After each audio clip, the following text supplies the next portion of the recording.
بادشاہ کو اس کا بانی قرار، کس کا بانی؟ صنعت و حرفت کا بانی قرار دیا ہے۔ تو ہم جواب میں لکھیں گے مورخوں نے بادشاہ کو یا مورخوں نے سلطان کو کشمیر میں صنعت و حرفت کا بانی قرار دیا ہے۔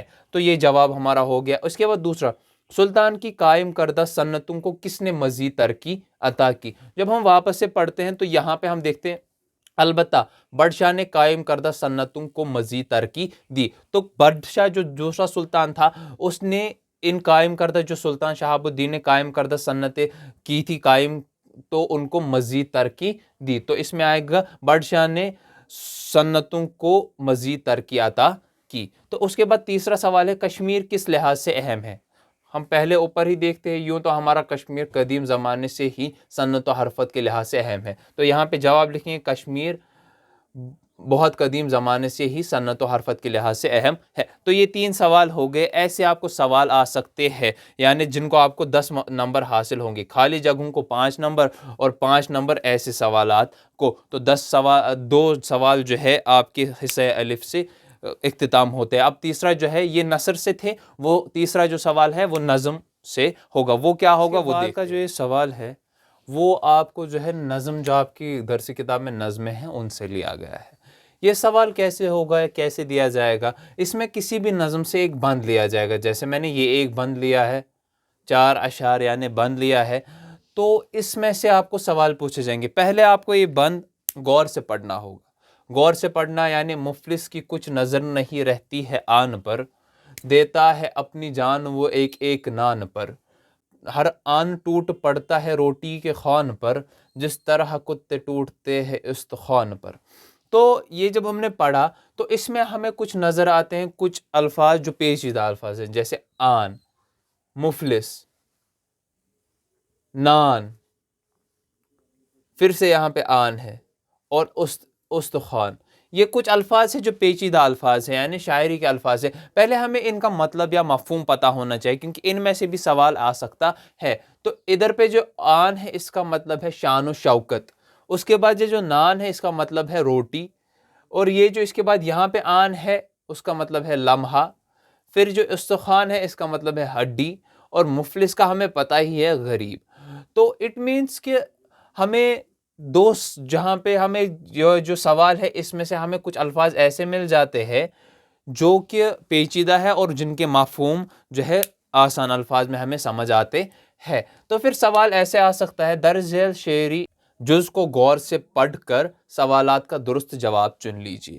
یعنی جو شعری جز دیا گیا ہے اوپر، ان کو غور سے پڑھ کے اسے جو سوالات پوچھے جائیں گے ان کا جواب دینا ہے۔ پہلا سوال ہے، پہلے سوال کی طرف بڑھتے ہیں، استخوان کی کیا معنی ہے؟ جیسے کہ میں نے بتایا تھا کہ ان الفاظ میں سے بھی سوال جو ہے آ سکتے ہیں۔ جب تک ہمیں یہ معنی نہیں پتا ہوگا ان پیچیدہ الفاظ کا، تب تک وہ سوال ہمارا گر جائے گا۔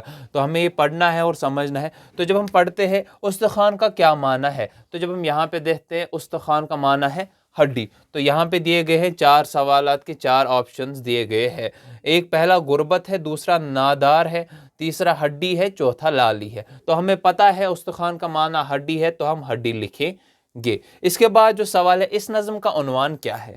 یہ ہمیں یہ چیز بھی دھیان میں رکھنی ہے، جو بھی نظمیں ہیں ان کا ہمیں عنوان بھی پتہ ہونا چاہیے کہ کس نظم کا کیا عنوان ہے، نظم کس پہ مبنی ہے، اور اس کا لکھنے والا کون ہے۔ ایسے سوال بھی آ سکتے ہیں کہ اس نظم کا لکھنے والا یا مصنف کون ہے۔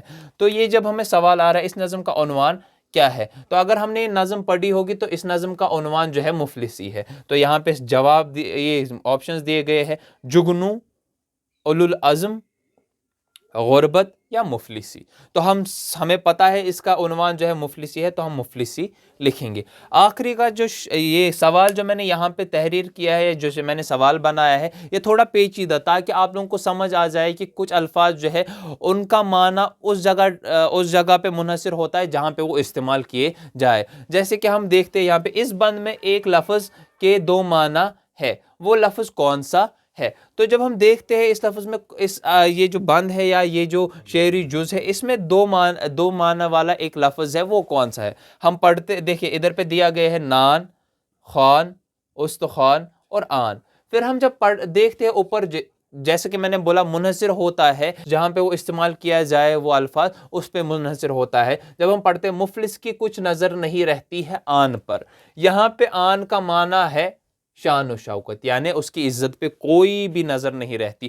پھر جب ہم تیسرے مصرے میں جاتے ہیں تو یہاں پہ ہر آن ٹوٹ پڑتا ہے روٹی کے خوان پر، ہر آن ٹوٹ پڑتا ہے، ٹوٹ پڑنا یعنی اس پہ جپٹ پڑنا، روٹی کے خوان پر۔ خوان کا معنی جو ہے، خوان کا معنی میں نے یہاں پہ نہیں لکھا ہے، خوان کا معنی دسترخوان بھی کہہ سکتے ہیں یا پھر ہم تھالی بھی کہہ سکتے ہیں۔ ہر آن ٹوٹ پڑتا ہے روٹی کے خوان پر، ہر آن، یہاں پہ جو آن ہے اس کا معنی یہاں پہ لمحہ ہے، ہر وقت وہ ٹوٹ پڑتا ہے روٹی کے، جہاں پہ بھی جب غریب جہاں پہ بھی روٹی دیکھتا ہے، وہ کسی بھی جگہ پہ ہو، وہ بیچارہ ٹوٹ پڑتا ہے، کیونکہ اس کو کھانے کے لیے پیسے بھی میسر نہیں ہوتے۔ تو ہم نے یہ جہاں پہ دیکھا، یہاں پہ اس آن کا مفہوم جو ہے لمحہ ہے، اور یہاں پہ اس آن کا مفہوم شان و شوکت ہے، جبکہ الفاظ ایک ہی ہے اور ایک ہی طریقے میں لکھے بھی جاتے، پر ان کا معنی منحصر ہوتا ہے جہاں پہ استعمال، جہاں پہ یوز کیے جائے۔ تو یہاں پہ ہم دیکھتے اس بند میں ایک لفظ کے دو معنی ہے، وہ لفظ کون سا ہے؟ تو ہمیں سمجھ آیا اس کے دو معنی ہے، تو ہم لکھیں گے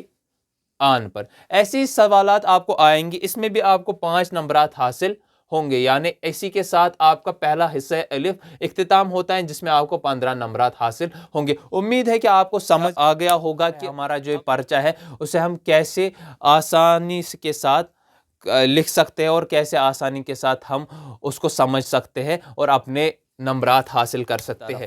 تو ملتے ہیں اگلے ویڈیو میں، جس میں ہم دوسرا حصہ جو ہے اس پہ تفصیلاً بات کریں گے، اور جو اس چینل پہ نئے ہیں وہ لائک، سبسکرائب اور بیل آئیکن دبائے، تاکہ آپ کو جو ہے ہمارے نئے جو ویڈیوز ہیں ان کی نوٹیفیکیشن ملتی رہے۔ امید ہے آپ ہمارے ساتھ آسانی سے سیکھیں گے اور سمجھیں گے۔ خدا حافظ۔